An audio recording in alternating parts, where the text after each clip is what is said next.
So my next step, I've just added a property. Now I'm going to add a bank account. I have the option to open an Azibo bank account. It's totally free. There's no minimum balances, no transaction limits. You get a 1% cashback debit card, and it is interest bearing. But again, totally optional. Right now, I'm going to link an account that I already own. So here, when it says select the entity, this is essentially the tax entity who is collecting rent. In this case, it is myself, an individual. If I have a business entity, I can add my company here.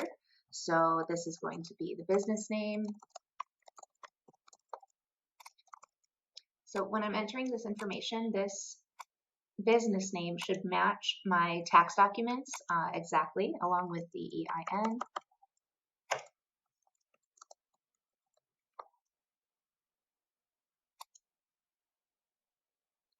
So I just added the entity, and now I'm going to link the bank account that is associated with this entity. I have two options on how to link my bank account.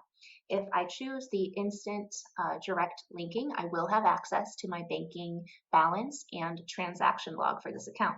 If I link the account manually with routing and account numbers, I will not have visibility into the bank account balance or the transaction history, but I will still have all of the functionality where I can send and make transfers and receive rent into that account. For now, I'm going to link my account instantly so that I can see the bank account balance and transaction log.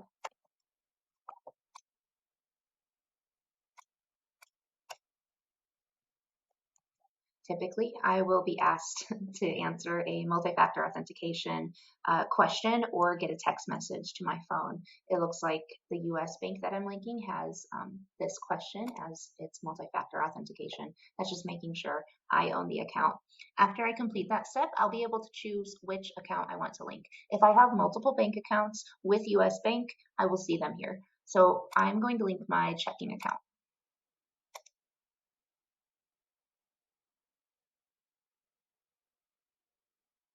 Okay, fantastic. So it linked, and now I have an option to give my account a name. So this is going to be my US Bank rent collection account. And you can change that later if you want to.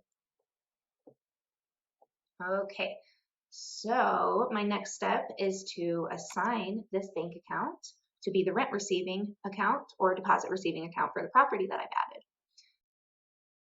So just to cover what we just did, we've added a bank account and I linked it with instant login so that I could see my balance and my transaction log. That way I can utilize the categorization tools and property assignment.